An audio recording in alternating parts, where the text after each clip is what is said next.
कसं आहे ना, पहिल्यांदा जेव्हा मी या घरात आलेलो ना, तेव्हाच मला कळालेलं आपण इथला राजा आहे.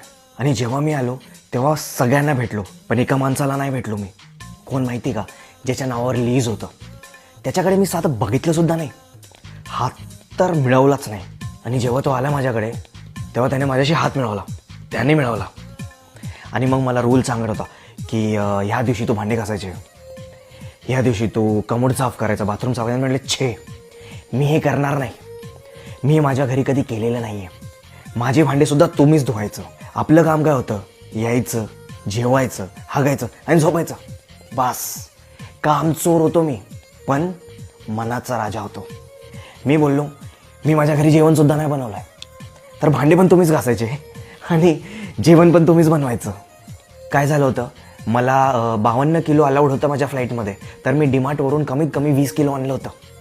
आणि ज्या दिवशी मी आलो त्या दिवशी त्यांनी मला सांगितलं की तू तुझं सामान काढ, आपण मिळून सगळं करू. मग मी त्यांना बोललो की मला आधी तुमचं सामान वापरायचं आहे आणि ते त्याच क्वालिटीचं असेल का हे असं चेक करेल, आणि तरच मी माझ्या डीमार्टचं सामान बाहेर काढेल. आणि असं करून त्या तिघांनी घर सोडून दिलं आणि मी एकटा राहिलो. आणि त्या दिवशी मला वाटलं मी इथला राजा. की एके दिवशी हिमांशू मला बोलला की हे गेलीस, तुझ्या नावावर करून घे.